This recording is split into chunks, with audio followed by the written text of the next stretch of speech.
Well, folks, you know, it used to be that whenever you had pests in your yard, we'd quickly run for some kind of chemical. That has completely changed, and what we're going to show you today is many pesticides or organic compounds that you can use to get rid of your pests. We got right here, this is perhaps the most significant one, BT, that's kind of got things going there, Jim. Yeah, that it does, Lynn. BT, Bacillus thuringiensis, that's quite a mouthful. I just asked for BT. BT is the one, a bioworm killer. Sometimes people call it that because it's a biological insecticide, very safe. If you look right here, folks, this is tomato hornworm, and everybody wants to know how to get rid of the tomato hornworm. Nobody wants to touch it, but this is real good for tomato hornworms, corn earworms. Particularly good for the grape leaf skeletonizer. Right, right. And you know, really it's kind of gory, folks, but they eat this stuff, the bugs, and then it causes them to die. Here's a new one that's really on the market, only have a couple of years, Cynosad. Spinosad on this one. This is particularly effective on the western flower thrip. You know, flower thrips distort and suck the juices out of developing fruits. They can cause blossom abort on citrus. So people are having trouble with their citrus plants. It's usually because of that insect. This is a biological, organic compound that will take care of that problem. And one of the things, folks, that I've noticed, it's lasting longer, where a lot of these other chemicals last quick. This is lasting longer. Now here's one that I think is going to replace diazinon, Jim. I think neem. So. And over in the Far East, they actually eat the stuff. That's as I understand it. The neem tree is a native to India, and the oil that's distilled from the tree is highly effective, not only as an insecticide, but a fungicide as well. It'll kill powdery mildew, black spot, rust, and other diseases. And it's a long laster. Sure is, lasts a very long time. Oh my good heavens, Jim, we got garlic going here.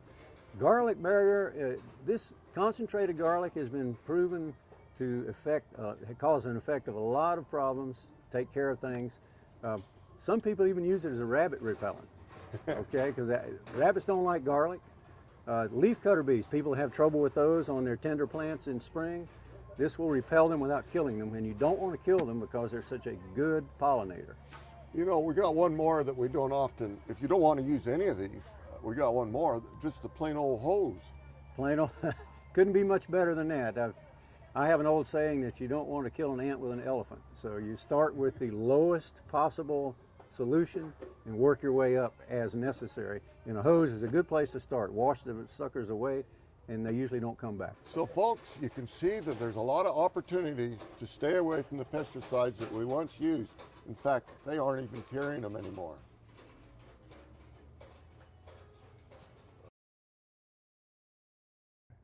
The Springs Preserve has gone green. In each one of our departments, we have a little green bag like that. And inside you can see some of the things that are there. We got what we can put in and what we can't put in. And we got Bernie Swab right here. And this is some of the stuff that's come in over the last week or so. Bernie, what happens now with this stuff right here in my hand? Okay, we take this material, just deposit it right here. And you'll notice the bag also can be tossed in here. This bag is made out of cornstarch. It will decompose right along with the compost. This is mostly coffee grounds, banana peelings, and apple cores. Anyway, this is excellent material for a starter in the compost. What we do then, we take that and we'll add this material.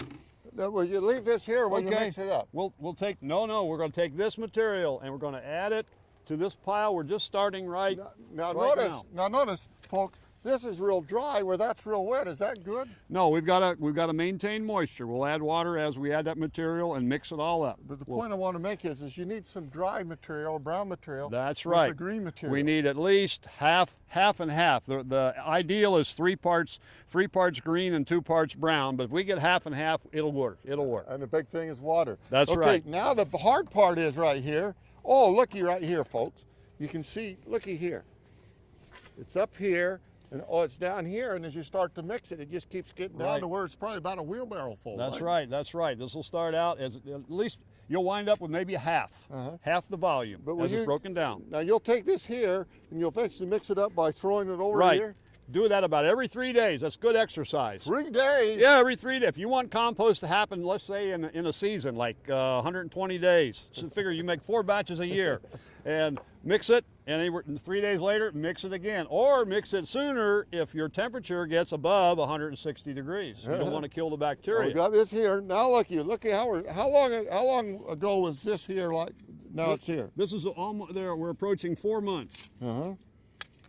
Between 3 and 4 months. I haven't kept real track of it. About how many more months will it be like this right over here? Okay, I would say within about give it a couple of weeks, a couple more turnings, and this material is the finished product. All we've done is dumped it across the screen to get the big particles out. Yeah. And the big particles go back in the compost again. And the small particles go over there and make those This beautiful is fertilizer. vegetables. There you go. You know, what if somebody doesn't want to do all that turning? What about these things? We're seeing more and more of these. Yeah, this will work fine. You got to pay attention to it. You've got to keep quite a bit of material in it, because we've noticed with these small, they're handy, but you've got to have a volume of material to generate some heat in them. And then you turn it every day. And then turn it every day, yes. That beats you to turn them with a fork, right? There you go. Unless you want some good exercise, go for it. Folks, it's just that easy. Do the composting in your yard and we'll cut down the stuff that goes to the dump considerably.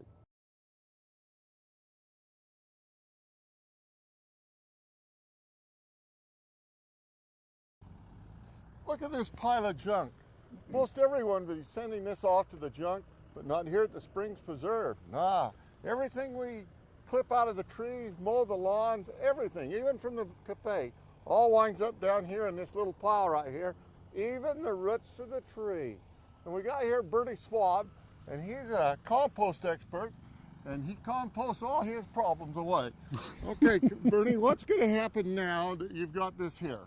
Well, this so-called pile of junk, as you refer to it, is all this. It's green waste material, like you say. We're going to run it through this chipper, and it breaks it up into real small pieces, about an inch long, pieces like this. Right over here. Anyway, this is what it looks like, and it all stockpiles over here. We mix it with the chipped up Christmas trees that we've been collecting. Right here, folks, we're looking at the Christmas trees that came in 2008.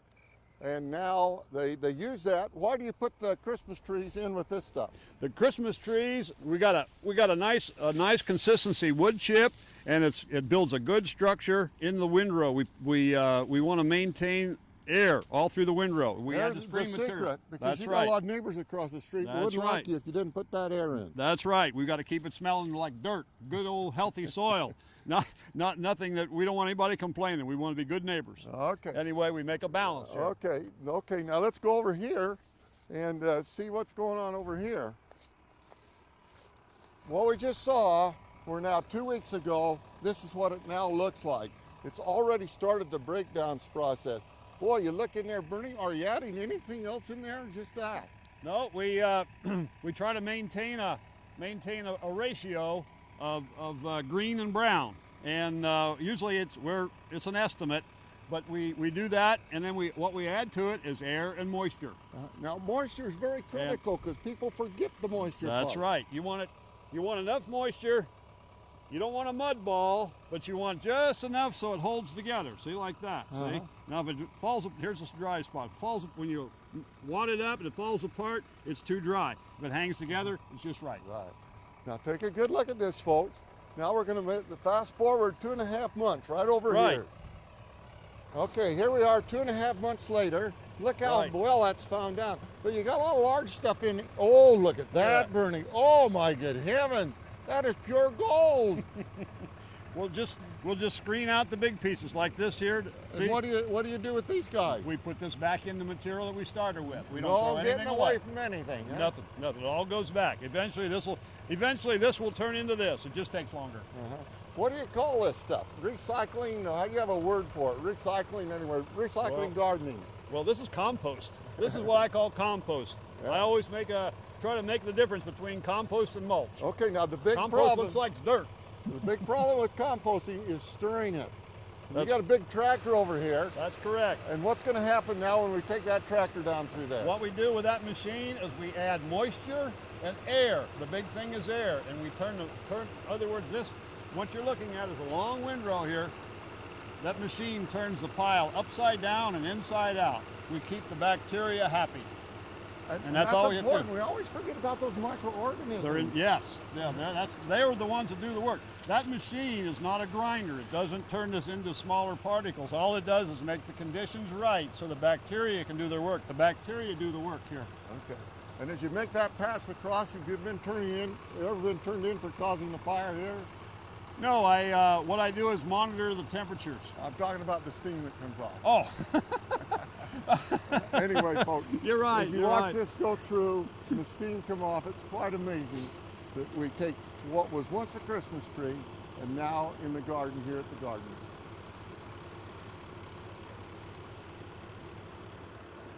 Folks, welcome to Acacia Park. We're out in the beautiful city of Henderson, and they got a park out here, and you ought to drop by. They got all kinds of plant material, and we got Lisa Ortega. It's good to have you here with us, Lisa. Nice to see you, Lynn. She's kind of in charge here, and she's just telling me that for the trees for tomorrow, they got every tree here on the place, and I think that's great, Lisa.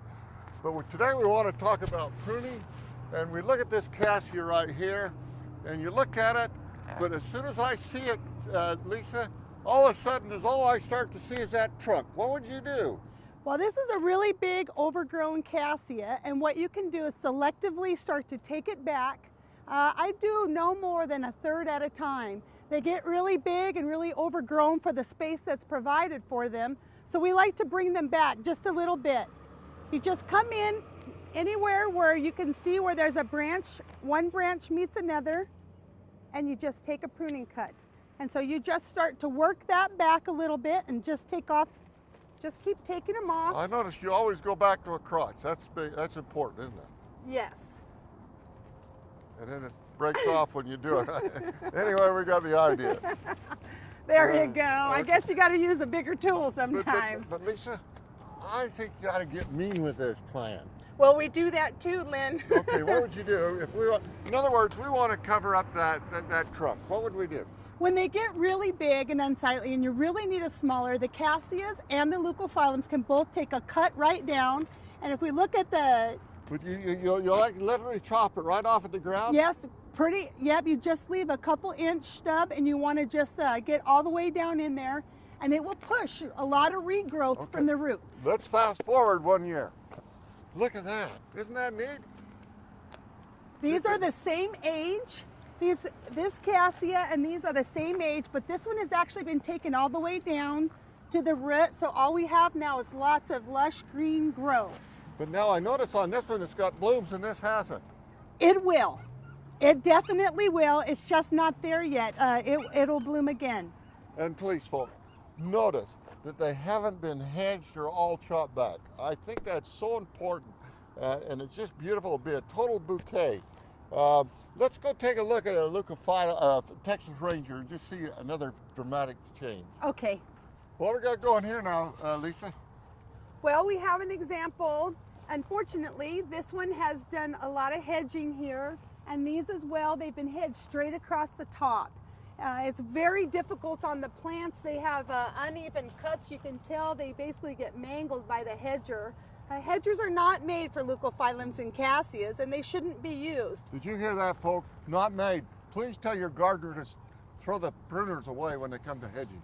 That's right. We want to do the same as we did with the overgrown cassia, and we want to take these back about a third at a time, and you'll always have regrowth and regeneration, and they'll stay at a good manageable size. And when they get out of shape, you can do what you've done right over there, right? And just take them all the way to the ground, and they'll grow back next year beautiful. Lisa, we got a pruning demonstration coming up. Tell them about it. Good. January 9th from 8:30 to 12:30 at the Springs Preserve. Please come join us, and there's lots of professionals there to help you with your trees at home. The top professionals in pruning will be there January 9th. See you there. See you there.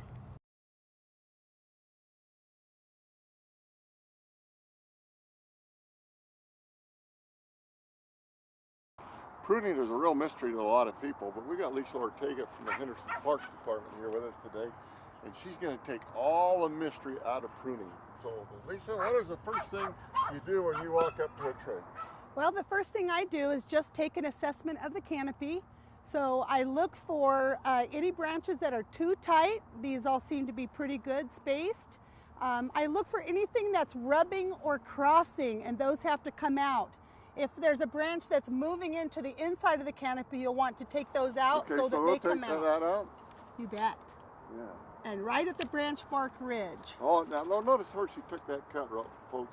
That's an ideal cut right there. That's an ideal cut. Okay. Now what about this guy? Well, I think I would probably take him out because he's rubbing on the other. This is a main branch. Probably you will take him out. It is. Right down there. I hope these are big enough. Now, one other thing, just before we do that, we get right here. Oh, You notice how tight this crotch is when it's real close like that, and we want space there. Actually, let's just move right down here. Well, right here is an ideal crotch. This is where we'd always like them. So this is a real narrow crotch. What's going to happen if we leave this in, Lisa? Well, what's going to happen is these are both going to get bigger in diameter. They'll start to rub on each other, and they will actually wound each other. Great site for insects and disease. And at this low point on the crown, it will definitely affect the full crown. Okay, so let's take this guy out right here. I think I need a bigger prune. Sometimes they're hard, though. But then you just sort of I think the biggest thing here is just open it up so the light can get through. Yep, and no more than, well, I say no more than maybe 25%. Pruning a tree for structure is a process. It's not an event, so we just take a little bit off each year and work it as time goes by. Yeah. You never want to butcher them, do you? No. If you have a gardener that wants to butcher them, what do you do? Tell them. Goodbye. See ya. Well, Lisa, we got a pruning demonstration coming up this Saturday. Yes, we do. Springs Preserve, January 9th on Saturday, 8:30 to 12:30. Please come join us and learn a lot more about how to take care of your trees. And you got one other thing. Christmas tree recycling. Oh, she's a big pioneer of this. That's right, December 25th to January 15th. There are 22 locations all around the valley. We bring in about 200,000 trees, and we'd like to see just as many recycled as we can this year. And there's about 25 sites across the valley, and so what we need to do is just go to springspreserve.org and you can find all those sites, one near you. Bring your tree in, help us process it so we can use it for organic mulch, another good way to keep America green.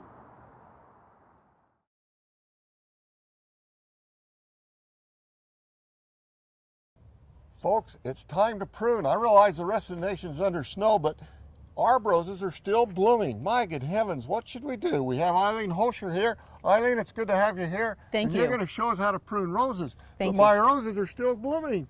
Well, it's that time of year. We are going to prune to kind of induce dormancy and give them an artificial rest period, even though they are blooming. Do you ever have any special equipment when you prune roses? We do. You ought to start off with a nice sharp pair of pruners and possibly a pruning saw you might need for bigger branches. Leather gloves. Leather gloves. Definitely. I always have gloves on when I do roses. I like to wear knee pads also because if you kneel down, sometimes you might get a rose thorn in your knee. Okay, so now we are looking at this rose, and I don't know where to begin, Eileen. Just sort of give us a go here. Well, if the rose is taller, you can go ahead and just chop it off halfway down. That will open up the rose and give you an idea of what you have grown inside. So start across here. So you just want to cut these off. Just go halfway down. Oh, you're taking my rose. Doesn't that break your heart? It does, but it's good for the plant. Okay, now look, we can see down in there. Now what are we going to do? We're going to open this up. We're going to leave 3 to 5 good, healthy canes. Okay, what about this? If we want to open it up, it's very important that we get light on that crown right down there. Yes. Right. Yes. Okay, so what are we going to do now? We're going to take this off.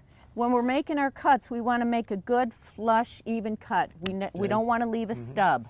Okay. We also want to look at the stem. If after we make our cut, it should be a nice white stem inside. We don't want any holes, which means borer damage. Actually, this branch here is grown kind of right up the center. Oh man, that's a big one. So I'm going to take my saw down to the base, and I'm going to take this whole branch right off here. Man, you're going to remove everything, Eileen. There we go. Nice, clean, Oh, look at the vase nice, starting clean cut. Look at the vase starting to develop. Just a couple of more. We got little stragglers here. This one here is crowding out, so we're going to take this one off here. Make a nice, clean, flush cut. What about this guy? This guy here is going to come off also.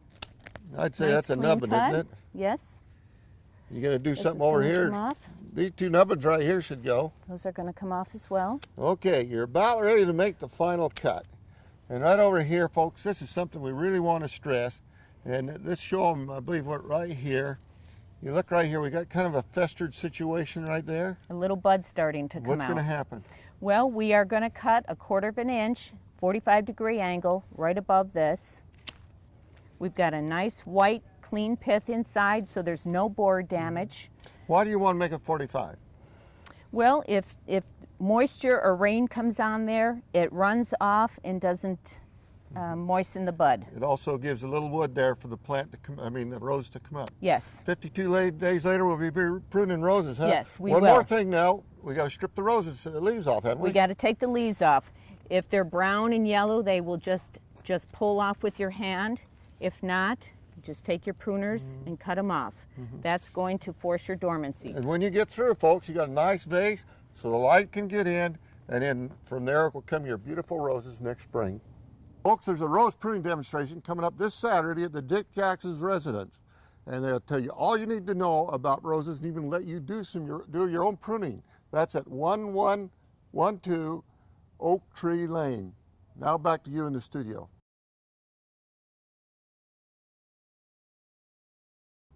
Last week we showed you how to trim the roses. Now we're going to show you the big meal that they eat. And believe you me, folks, they eat a big meal. Eileen, now we're getting ready to fertilize. What's the first thing we're going to do? Well, after we're done pruning, we're going to clean up all the garden debris, any old leaves, anything that might be holding disease or insects. And then what do we do next? Next, we're going to seal our cuts with Why are we going to do that? the Elmer's glue to prevent any kind of borer damage. Is that enough? That's perfect. If you can get it to work. There you go. That's perfect. And the boars actually like to get in there, folks, and they burrow right into the crown, and then they kill it that way. It seems like it doesn't need to be, but it's the best to do. Okay, now what food do they like, Eileen? Well, we've got an organic, balanced fertilizer that we're going to use. We're going to use Epsom salts and a little bit of chelated iron. Okay, now the fertilizer, it's got all the nutrients in it, and I believe Yes. on the back it tells you how to use it. Now Yes. make sure they learn how to use it. Read the directions per the package. Now what's this guy right here? Epsom salts. This is Epsom salts. I thought our soils were loaded with Epsom salts. Oh, this will give you beautiful blooms. Now you got a secret in there. It's a chelated iron. It's for any of your roses that are yellow, chlorotic looking. This iron here is gone through a process that makes the iron available to your plants. Our soils are loaded with alkali, and it keeps it away from that alkali. So you spread that on, and what's the final thing you need to do? We're going to work that into the base of our soil, and then we're going to irrigate real well and get it past the roots. And one more thing. One more thing. We're going to finish it off with a dormant oil, which is going to kill any insects, any eggs, anything that might be It's on your living on roses. this shrub now. Yes. Well, folks, that's it. Just go down to the nurseries. They tell you what to get. You put it on, but follow the directions because you got to follow it with a good drink of water to wash that into the soil.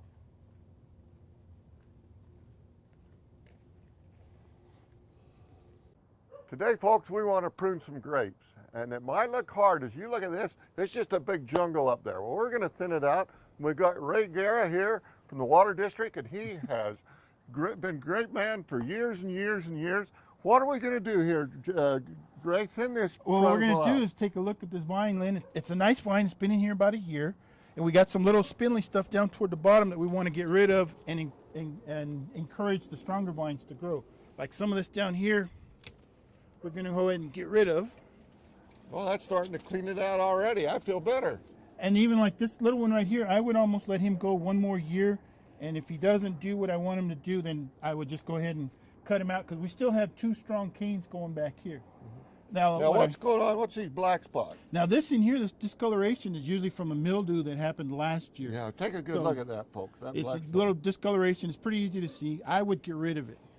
Take it right back to the main trunk, and then this way you don't have to worry about the mildew. And a lot of the times your mildew comes from the location. Back in here where it's at, it's getting too much moisture. Okay, let's go up here now. Okay. Now as we work our way up the vine, see we've already taken these off. We'll take a look and thin it out a little bit more. Like even some of this little spindly stuff here, I would probably just go ahead and maybe cut it back down to a couple of buds and let it regrow, because this doesn't look like really healthy wood. See, we got some more mildew damage. Folks, right here, you got a couple of buds right there and right there. Right here, right in here at the base. There's the bud right there. Okay, so you cut it right there. Cut it right here. That's Above called the bud. that's called a spur, folks. That's a spur. There's buds. And same thing with some of these other little ones that we got going along in here. Take a look at it. Maybe this one's got same thing as them, the spurs. We could probably cut it back to here, and we'll see what it does this next year. And if we're not happy with this growth, because we eventually want to fill through in here. Since we took this one out, these are going to start to grow back out, and we can trellis them and grow them right into here. Okay. And then just kind of work your way up. You got a maze up here. What are you going to do now? I'm going to continue to take some of the smaller stuff up, cut it to a bud, to the spurs. Just kind of thin it out a little bit. It's like a little stuff that just, it's almost like pruning a rose bush. Spindly stuff, folks, is not, we're not going to get much grapes off that, so let's get rid of it now. It's harder to get rid of next year than it is this year. Yes. Yeah. And we're just kind of going through here, thinning a little bit of this out. You can't really hurt them that much. It's I kind of like to leave a little bit more, and then next year, if I need to, I can take it off. Yeah. Like this right in here, we can maybe just cut it down to this bud. Anytime you prune something, folks, don't worry about it, because it's just like a haircut. In a couple of days, it'll all be back. Just do a lot of nipping now, huh? Yes. Nipping the vines, not the bottle. Is that right? There you go. If you nip the bottle, you're going to nip too much on the vine. When you get through, folks, just take a good look. Look what it looks like when you're all through. Well, Ray, we want to thank you. You're welcome. You sure made it look easy. Remember, just a few vines here and a few stubs here, and you got plenty of grapes this fall. Now back to you in the studio.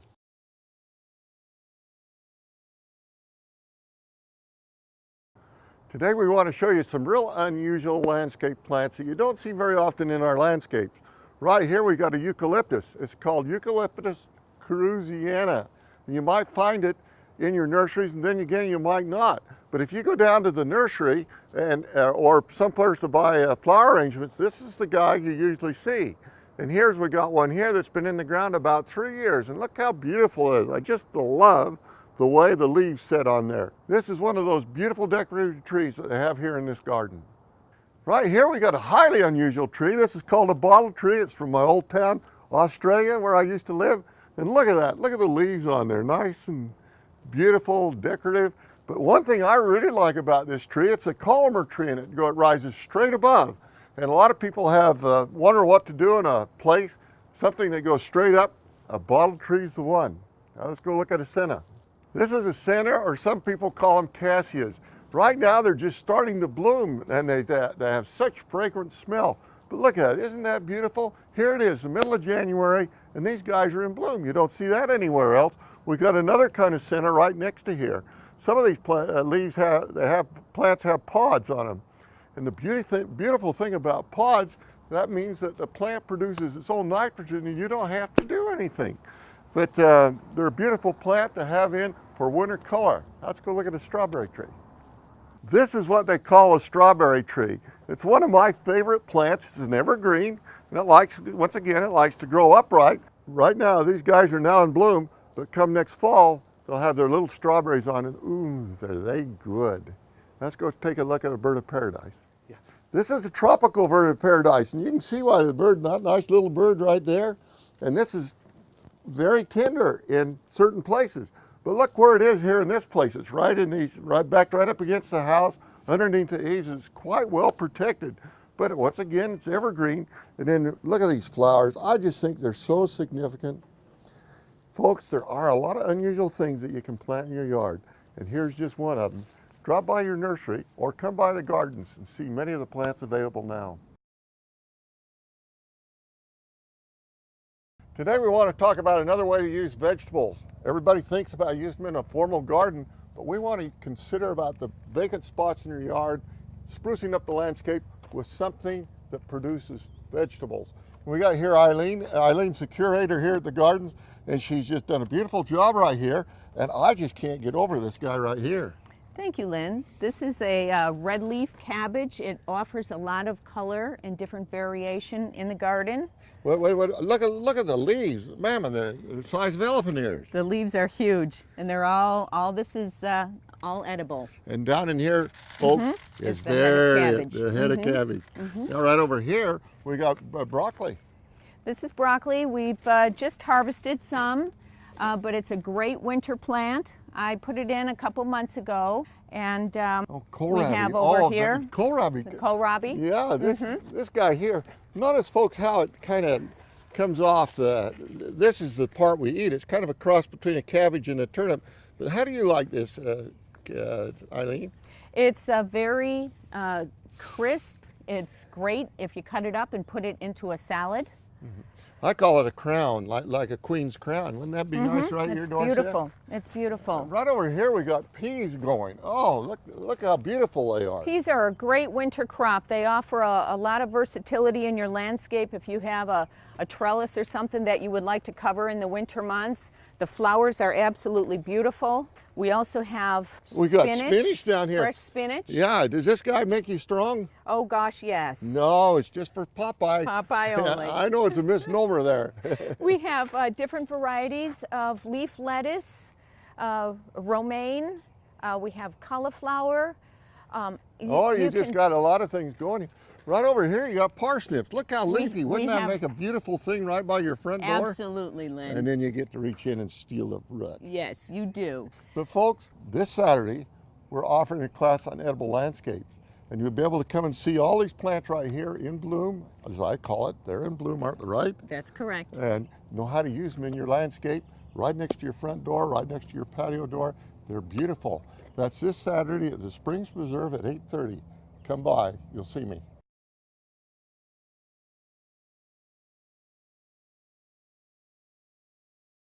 Today we're here in the enabling garden for the disabled at the Springs Preserve, and I got Eileen here with us, and she's the courier here, and she's what makes this place look so beautiful.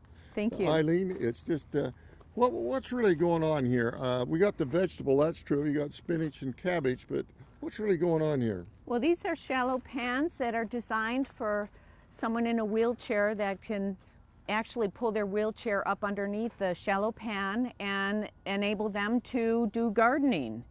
There's no restrictions. It makes it so easy. What we got going back here with these big holes all over here? Well, these are our vertical beds. They can be used for someone that's also in a wheelchair or someone that can't squat down to plant, or these can be used for patios if you're limited for space. Yeah. Now here you got the flowers and the vegetables mixed together. Oh, it adds a little color variation. Here we have some verbena and Swiss chard, which adds some wonderful color to the landscape. Oh, isn't that beautiful? The stems in there. But they just wheel right in there and do it without getting down on the ground. Absolutely. Now right over here we got some beds that haven't been planted yet, but they can wheel up right along the side there. Or someone, again, that can't squat down, maybe has arthritis and can't get down, and this enables them to garden right here. What we got going here, Eileen? We have some cauliflower growing in here. Oh, looky. I'll bet looky down there. Oh, look at that. Isn't that beautiful? Something unique about this, right? Yes. It's called self-blanching? Yes, the curl around, wrap around. If you don't, why it goes brown, and so that's why I like it. Yes. Now we got dish gardens. We have some more shallow pans here that are perfect for herbs, or we have some cactus or a different variation of vegetables, whatever you prefer to grow, succulents. Oh, it's just neat. And if you don't want to go somewhere else, you can take them. You just move it. Yes. I guess you get the privilege of carrying it around, right? I do. And just on closing here, oh, I just love that tree. It's a Eucalyptus cruciana. Oh, I love that, folks. the way I remember eucalyptus and go on a cruise to see it, you know, down to Australia. Actually, folks, if you go in a floral shop, that's what's They part use of it. those for floral arrangements, yes. Well, thanks so much, Eileen, for sharing your knowledge with us. My pleasure. And we're at the Springs Preserve, and you can come by and see you almost anytime, right? Anytime, yes. Except Friday. Thank you. Thanks, folks. Believe it or not, folks, it's time to plant tomatoes in Las Vegas. While the rest of the world's digging out from the snowstorm, we're planting tomatoes here in Las Vegas. That's the beauty about being here. We got Jim Johnson. Jim, it's good to have you here. Good to be here, And Linn. Thank you, sir. Jim's going to tell us some of his favorites that he's had really good. We want to start off with Celebrity. Linn, Celebrity is a great tomato. Good size, sandwich style, heavy producer. Get them in the ground now, enjoy them completely. I had beautiful success with Celebrity. Here's another one I had good success with. Yeah, Champion, another one I would call these a champion of tomatoes. It grows like crazy.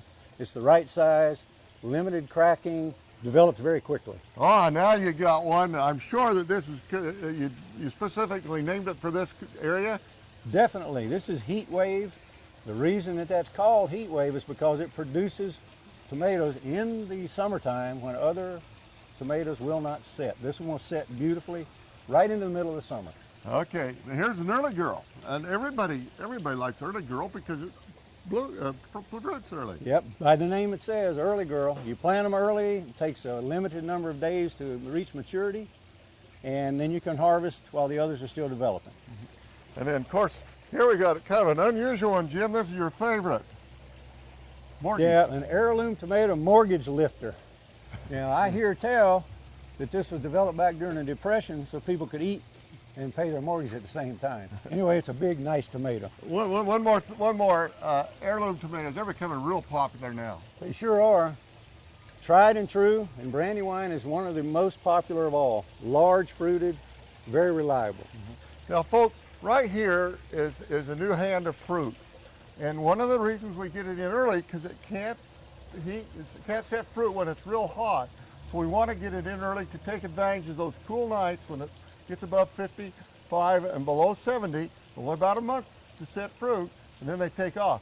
But Jim, here is another big key that we're advertising a product here, but Super Bloom. Why is this so important? Well, Linn, tomatoes are heavy feeders, and you need a lot of phosphorus in order to set fruit and produce flowers. And if you see by the formula 12-55-6, all of your power in this thing goes directly to fruit set. And folks, I used this last year, planted these kind of tomatoes, and during July I was harvesting over 30-40 tomatoes a day, and oh, did I enjoy them. Get them in now, between now and April Fool's Day, and you'll have success.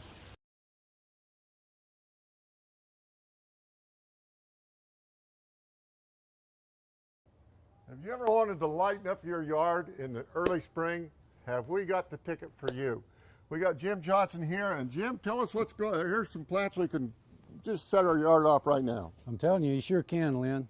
This one is a Cape honeysuckle. It comes in vine form, patio tree form, or bush form. It'll brighten up any wall, no matter how hot it is. It has kind of a long blooming season too. From spring through fall. And I've seen some even go through the winter. Well, if we get our good winter. Oh man, alive, look at this daisy right here. Isn't that beautiful? A lot of people are familiar with this as a small shrub, but as you see, it grows beautifully as a patio tree and will flower all the time except in the coldest weather. I've seen it go right through the winter. It sure will. Okay, we shouldn't show this next one, should we? Oh, well, people everybody sure do comes love down. it. I'll bet you sell out of these this weekend. I wouldn't be a bit surprised. This is a bougainvillea, folks, and how do you treat this? Really, if you treat it as an annual, you'll have a beautiful plant. Yep, people try to keep it year-round, but it's best grown as a hot weather annual. Put it in the hottest part of your yard. It does very well. But we're just a little too cold and they freeze right down. Oh, here's another one coming up. Oh, I love this lilac vine. This lilac vine is also called a happy wanderer, and you can see the reason why. And it wanders It all wanders over town. everywhere. It carves up walls. Evergreen, takes all kinds of Here's conditions. one thing I really like about it, Jim. Go right down inside there and you've got two little eyes looking right at you. I think that's so neat. It's kind of like a little pansy, isn't it? Yeah. You got star jasmine here. We don't see that planted much, and it should be. This one's a Carolina jasmine, Linn. It's Real good for morning sun, afternoon shade, for entryways and cover. It's an evergreen. Flowers beautifully in spring with these bright yellow flowers. You know, we got a pink jasmine here. This is beautiful. These little dainty flowers. It's good for your wife for Mother's Day. Yeah, definitely. This is a good vine for a shady area. If you're looking for a vine that goes into shade, produces flowers, and smells wonderful, this would be the one to plant.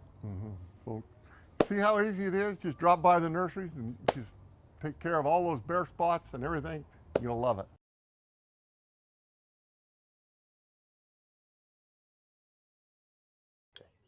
How about a blood orange? That's what this one right here is a blood orange.